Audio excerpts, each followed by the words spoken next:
How a player who couldn't shoot becomes the best and most hated player in Europe. Like, the title is like perfect because when I think Vinicius Jr., I think of 2 points, 2 parts of his career. I think of the part where Benzema was like, hey, don't pass it to him, he plays for the team. And then now where he potentially could be up for winning a Ballon d'Or. But are people respecting him enough because he is very hated? We all know that. Are people respecting him enough to give him a Ballon d'Or? With that being said, let's see what this video is all about. Link in the description down below if you guys want to watch it yourself. But we are going to be reacting to this amazing video, so let's jump into it. Espero estar errado no que estou dizendo aqui agora. A gente se iludiu com o Vinícius Júnior. Não sabe fazer gol. O Vinícius Júnior. Burro. O Neguebinha 2017. O Vinícius Júnior lá. Ele não é todo jogador que a gente imaginava que ele fosse. Eu acho que não vale 150 milhões. Acho que não é esse fenômeno todo. Vocês acham que o Vinícius Júnior é o novo Pelé? Não é. Ele não sabe nem chutar bola. Ele é da base, ele não sabe. The first thing I want to say about this clip, I know homie's really mad, but why? Like, stop comparing people to Pelé and to Maradona and to Messi and to Ronaldo. Let them be them, bro. Like, stop that comparison. You already failed when you said that. Chutar bola. A verdade é essa. Doa quem doer. So, listen to this. I feel like most people don't know this, but when Real Madrid signed Vinicius Jr. from Flamengo, the common opinion in Brazil was that Real had gotten scammed.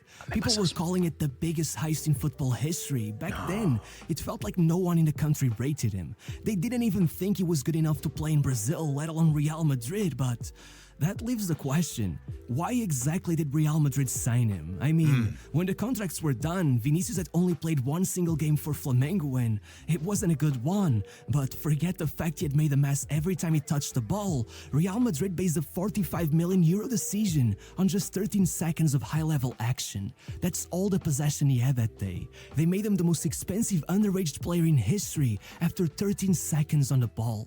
You gotta admit, it does sound insane, but there's an explanation. Vini was always supposed to have ended up at Barcelona. Look, the kid was absolutely dominant at youth level. He had been compared to Robinho since the time he was 11. I didn't know that. After that, they even bumped him up to the under-13s, hoping the older kids would be able to put up some competition. And instead, not only did he instantly become their star player, but he led his team on a run of 90 matches without a defeat, becoming so notorious all across the country that Corinthians came in, trying to steal him away from Flamengo with an offer described as completely out of touch with reality.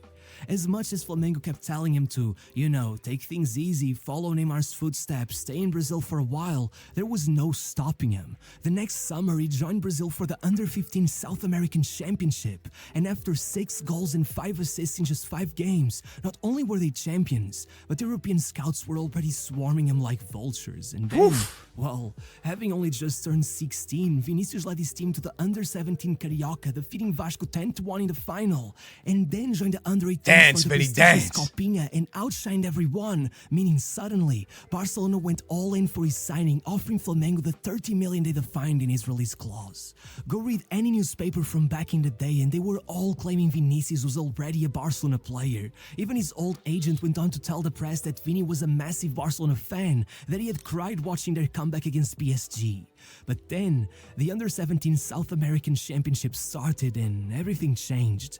From the beginning, Vinicius was all over the pitch. And once I didn't know. The final stage, not only I didn't know about this Barca stuff, man. I did not know that. That is crazy. That what comes to my mind instantly is like, man, did Vini and Goulet could have been Barca's players.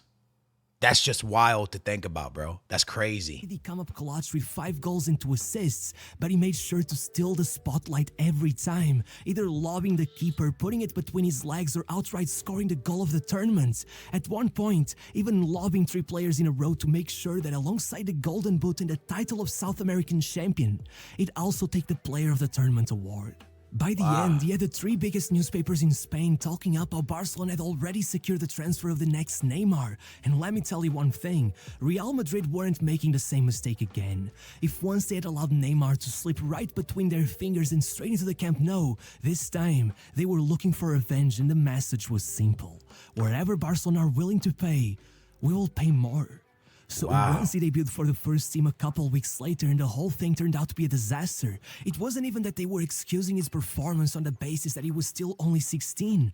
They were just hyper-focused on making sure they beat Barcelona to the signing, to the point where they actually got Flamengo to renew Vini's contract just so they could increase his release clause, allowing Real to outbid Barcelona.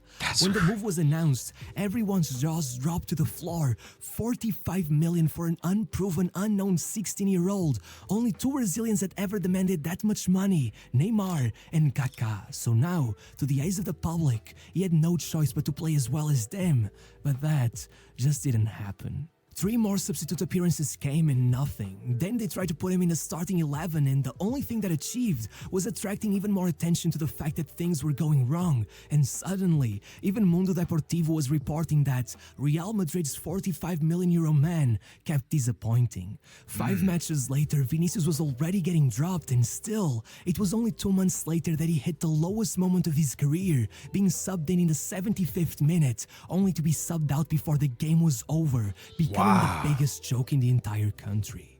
From this moment on, there were no limits on how far pundits were willing to go to make fun of Vinicius. It was no longer that they were claiming that his decision-making needed some work. They were outright calling him dumb on live TV. There were people arguing that he would never even put on a Real Madrid shirt, that they'd soon realize their mistake and sell him off for cheap. But the worst thing that happened to him was still the nickname they got him. Look, I'm guessing most of you don't even know what I'm talking about, but long story short, a few years before this, there was this kid called Negueba, who got bumped up to the first team at Flamengo and got really hyped up by their fans, only to start underperforming so much that he became a meme. From that moment on, whenever people wanted to say that a player was bad, they didn't say it plainly like that anymore. They said it was a Negueba. His downfall was so harsh that by the time he had turned 25, he was already down in the 2nd tier, and according to seemingly everyone, Vinicius was the new Negueba. So much so that they stopped calling him Vini and nicknamed him Neguebinha, the little Negueba. And I mean, something like that could break any player, but to Vinicius, it felt almost like a wake-up call. The very next game, Vini didn't just score twice, he was the man of the match and he made sure there were 2 beautiful goals, even dribbling the keeper for the second. And even though that obviously wasn't enough to change everyone's minds, 2 months later, it happened again. Vini came in late against rivals Fluminense with his team trailing behind in the South American Cup quarterfinals. And not only did he put in the ball that leveled the match, but won the free kick that put them ahead, completely flipping the game on its head, leading one of the commentators to say that this kid is a normal 17 years old and making the difference like this. He's standing up to everyone who said he didn't have it in him to become a world-class player. What a story. And he's only 17. And much thanks to that game, next season, the club finally started taking him seriously again, and it paid off. In the first 2 matches of the season, Vini first scored and then assisted their only goals. 3 weeks later, he scored in the semis and then in the final of the Guanabara Cup to lead Flamengo to their first trophy of the season. And less than a month after that, with Flamengo trailing 1 goal behind Emelec, Vinicius was given his Libertadores debut 67 minutes into the game and pulled off 2 incredible goals to win the team the match and cement himself as a regular starter. But no matter what, 21 matches, 4 goals and 3 assists later, it was time for the 18-year-old to join the biggest club in the world, and it quickly dawned on him that he was back to square one. Before he even left Brazil, he had Clarence Seedorf himself sounding the alarms on live TV, claiming that he won't even play there. It's a completely different level. With luck, maybe he'll get a loan off to a club like Porto. Even Eto'o didn't perform at Real when he was 18, so he got kicked out. Oof. He wasn't far off. When Vinicius got to Seedorf, Real, no. not only were the same problems still there, but it seemed the pressure had made it all 10 times worse. In his presentation, he couldn't even do a couple kick-ups without messing it up.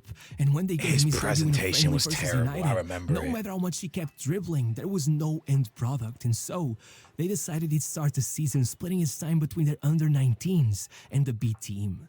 As you might imagine, the Barcelona fans found this hilarious. They thought they had deceived Real into splashing a fortune on a nobody. But then, Vini scored 4 in his first 5 matches with the B team, so Zidane gave him a start in the Copa del Rey and he pulled off 2 assists as well as the Man of the Match award, so he subbed him in late in the game after that, and he got himself a goal, becoming the youngest to score for Real since Raul himself. But trust me, it didn't stop there. The next match, he became the third youngest Real Madrid player to ever debut in the Champions League and even got an assist. By December, he was playing in the Club World Cup final, and by the start of the next year, they made him the youngest regular starter in the history of the club. And before you knew it, Brazil were calling him up. But just as it seemed he had finally proven everyone wrong and could, catch a break, he ruptured the ligaments in his ankle and was gone for months. This really messed him up. Recovery wasn't easy. Suddenly, Vini was performing worse than ever. The fans were booing him. I'm gonna be honest with you. I didn't realize Vini's story was this. Like, I feel like Vini really blew up onto the stage, and then he blows up onto the stage, and then you have Benzema saying, "Don't pass him the ball. He plays for the team." I didn't realize the backstory to him, to how much hate he got in Brazil, to proving them wrong in Brazil, to almost being close to Barcelona. I didn't know this story of Vini. I didn't know this backstory of Vinicius Jr. This is wild, bro. Like, this is crazy, crazy story. And after 8 months without scoring, feels like a movie. He literally fell on his knees, crying his eyes out when he finally found the net. But by then, the memes had reached Spain. It was no longer just the Brazilian commentators claiming that he never deserved to be called up to the national team, demanding that some random guy go in his place. Now, he had the Spanish pundits coming after him, constantly accusing him of being a diver and a cheat. And the worst of all, he had lost the trust of his own teammates. With Real going into penalties at the Spanish Super Cup, the cameras caught Ramos looking around to see who'd want to take the first penalty. And despite the fact Vini was the only one to put his hand up, not only did they ignore him, but Kroos suggested that Rodrigo take it instead. And with Vini's numbers steadily going down, by his third season, things reached an unbelievable low. With Benzema being caught by the cameras telling Mendy, "Don't pass him the ball. On my mother's life, he is playing against us." One of the outright leaders of the squad, one of the players who should have been on his side, helping him stay on track, was conspiring against him. Even with Hazard performing substantially worse and costing the club almost 3 times as much. That's really sad, man, because I remember a moment in, Benzema's career where the fans were kind of booing him at Madrid. They didn't really like him. And I remember Ronaldo, I think he gave an assist, and Ronaldo went and grabbed him and told the fans to clap him, and Ronaldo kind of picked him up. You would think that Benzema would do that for Vini, in a way like that. And I remember when Ronaldo did it. It's real sad that Benzema kind of turned on him like that, to be honest. Vini was the most hated player in the club, and next season, it became quite clear what that was. You see, Vini is different from other players. Spending 5 years in the spotlight like that could have broken anyone's spirit, but Vini never stopped for a second. He kept working, waiting for his moment, and then Ancelotti arrived and made Vini a new man. Like night and day, his decision-making went from horrible to elite. Suddenly, Vini was one of the most consistent performers on the planet, and ironically, he and Benzema joined forces to become the best attacking duo on the planet. Now, whenever Benzema opened his mouth to talk about him, all he had to say was that Vini was a phenomenon. It was 5 goals and 2 assists in the first 6 league matches of the season. Go on, Next Vini. month, he was named the best player at Real Madrid, and by November, he was the league's player of the month. And so, it started. Those who had come after him so harshly in the past couldn't use his poor performances as an excuse anymore, so they went after the color of his skin. It started in El Clasico, and a month later, even the Mallorca fans were imitating monkey sounds whenever he touched the ball. But once again, as horrific as it may have seemed, Vini persevered. In that very same match against Mallorca, he took the man of the match. With Real in the second leg against PSG trailing 2 goals behind, he was involved in all 3 goals they pulled back. Against Chelsea, he assisted the opener in the I hope he wins the Ballon d'Or, bro. I'm being serious with you. I hope he wins the Ballon d'Or, because to go through all this at such a young age and to still be the person that you are today and the player you are today, from dealing with all the chants the fans started giving him, to dealing to people on TV making fun of him, it would just be the cherry on top to almost prove everybody wrong. I legitimately hope he wins it, bro, because his story is phenomenal, yo. This is that you want him to win. I hope he wins, bro. Last-minute winner. Even when he got subbed in with 1 minute left in their match against Osasuna, he still managed to get an assist. And no matter what, there were pundits back in Brazil insisting that he was nothing special, that if Hazard was still in his prime, he wouldn't even get on the pitch at all. So, you know what he did? He went in against Man City and scored a decisive away goal as they went on to clutch the match in the last minute. And once in the final, he scored the one and only goal of the match, handing Real Madrid la 14ª, and not only becoming the youngest South American to ever score in a Champions League final, but the first under-21 player to be involved in 10 Champions League goals in a single season. Unbelievable. Since Lionel Messi. Wow. As they say, Vini, Vidi, Vici. And yet, when UEFA named the best player in Europe, it wasn't even that he wasn't on the podium. He was 9th on the list. While everyone celebrated Benzema, even handing him the Ballon d'Or, once the next season started, all that Vini got was more hate than ever. Now the Spanish pundits were getting upset that he danced after scoring his goals, telling him to stop monkeying around. Whenever he complained, the captain of Mallorca came out claiming that he uses racism as an excuse for everything. And by January, only a few weeks before he went on to take the Player of the Tournament award at the Club World Cup, a makeshift voodoo doll of himself was hung by the neck in a bridge in Madrid. By the time he met Mallorca again, the defenders were so harsh with him they literally broke the record for the most tackles ever in a La Liga match, with almost half of them having been aimed at Vinicius. Even when the match against Osasuna was stopped for a minute in respect to the victims of the earthquake in Turkey, the silence was interrupted by dozens of fans yelling slurs at Vini. Betis, Barca, Valencia. From that moment on, the insults came every match. Vini was the best player in the country, and they hated him for it. But too bad for them, he only kept on getting better.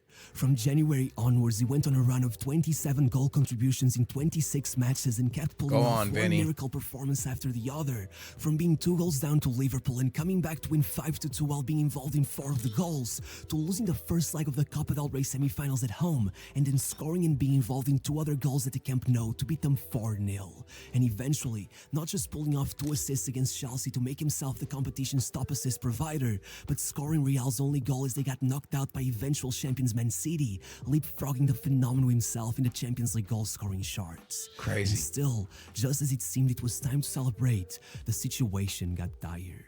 In the second to last match of the season, the game had to be stopped as the Valencia supporters simply would not stop yelling racist chants at Vinicius. And to make matters worse, towards the end of the match, when Vinicius faced the fans yelling slurs at him, a Valencia player tried to stop him, eventually putting him in a chokehold, leading Vinicius to strike him as he tried to free himself. To which, the referee decided the appropriate behavior would be to send off Vinicius instead. While all the league's very own president had to say about it was that La Liga is not racist. And if it wasn't disappointing enough that would be the end of his season, then UEFA made sure to leave out Vini while he nominated the likes of McAllister and Jesus Navas to the UEFA Player of the Year award.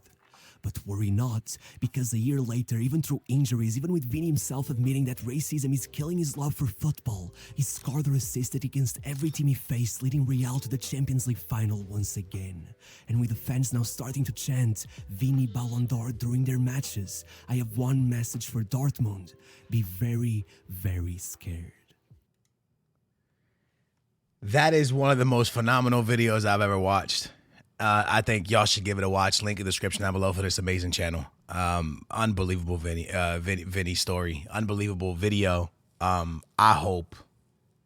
really do hope he wins the Ballon d'Or. I do.